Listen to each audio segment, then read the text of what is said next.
Right, true. 25 minutes after the hour, supporters of Texas Congressman Ron Paul managed to bring Nevada's Republican convention to a standstill over the weekend, proof that his revolution is still very much alive. We should also point out, too, that he polled 16% in the recent Pennsylvania primary, coming in second.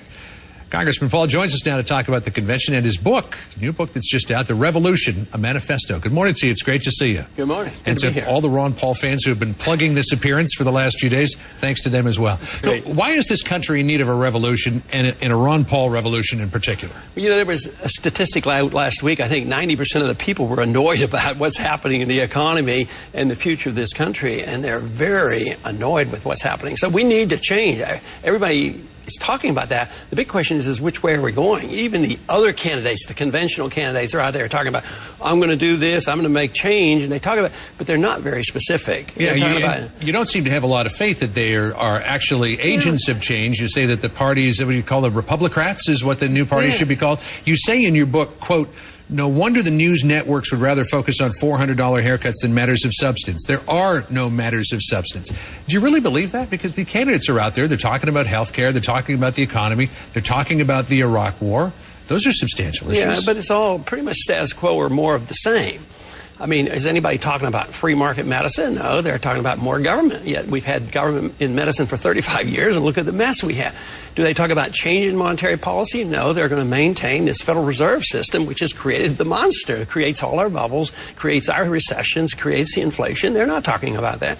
Are they talking about tax reform, like getting rid of the income tax?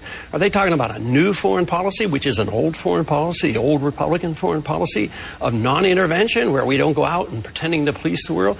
Even President Bush ran on, don't police the world, and let's not go into nation building. And that's what we're doing, and we're going bankrupt. So we need to get busy and really have change, because we need to immediately balance the budget, pay down some of the debt, let people go back to work, bring our troops home, have sound money. That's a revolution. But in a way, it's just going back to our original revolution. Well, at least part of what you just posited there, Bill Clinton was trying to do back in the late 1990s. He wanted to balance the budget, pay down the net.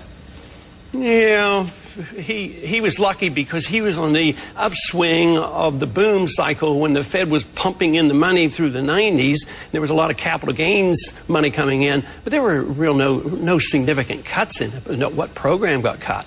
Was there less spending or less taxes? There was less deficit, but the national debt continued to go up. We kept borrowing from all the trust funds. We kept borrowing from the Social Security Trust Fund.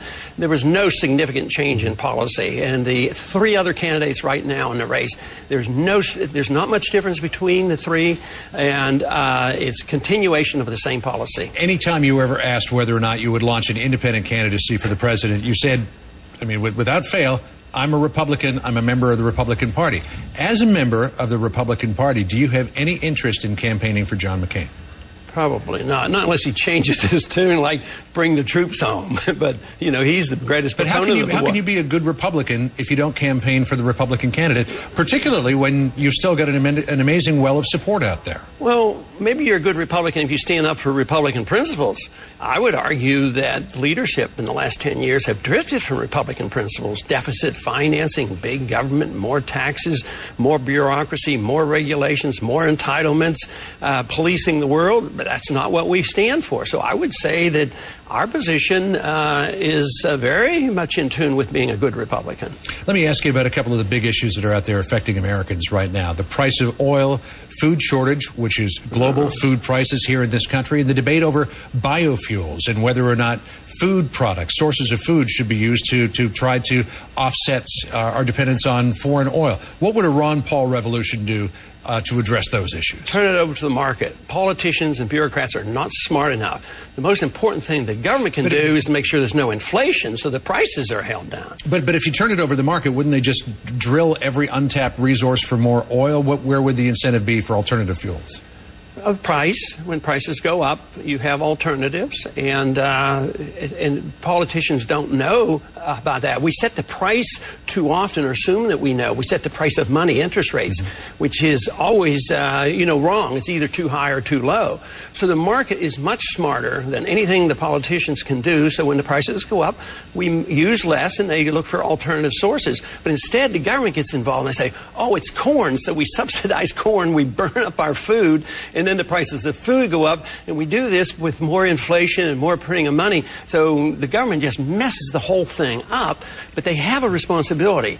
Property rights, protect the environment, have sound money, low taxes, less regulations. If the government does that, then the market will sort it out and decide which is the most efficient energy source. You mentioned interest rates just a second ago, and hand in hand with that is the value of the dollar, which is partly responsible for why our oil prices are so high. Right. Back in the year 2000, you predicted the fall of the dollar, and you take aim at the Federal Reserve in your new book. You say, quote, Americans must reject the notion that one man, whether Alan Greenspan, Ben Bernanke, or any other chairman of the Federal Reserve Board, can know what the proper money supply and interest rates ought to be.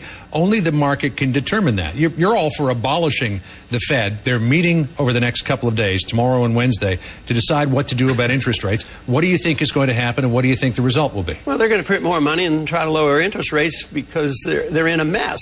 But they got in a mess because they had interest rates too low and they printed too much money.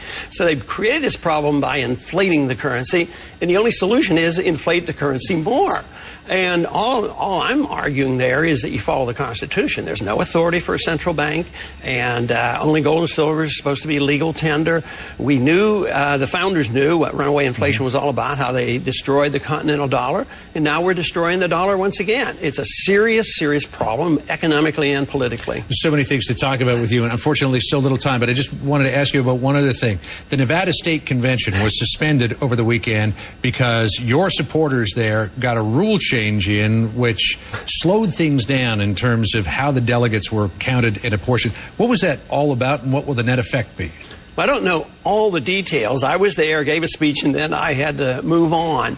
But yes, we had a lot of supporters there, and the people who were in charge of the party there seemed to want to exclude us, and they closed it down. Somebody said, sometimes factions walked out. This time the party walked out, and they didn't want us to have the delegates. You're looking for more delegates? Oh, sure. I mean, we're picking up delegates all the time, and that's what campaigns are supposed to be for. I mean, what's the sense of having a convention if everything is decided? And it's sort of a shame the taxpayers help pay for these conventions, but it's nothing more than a show.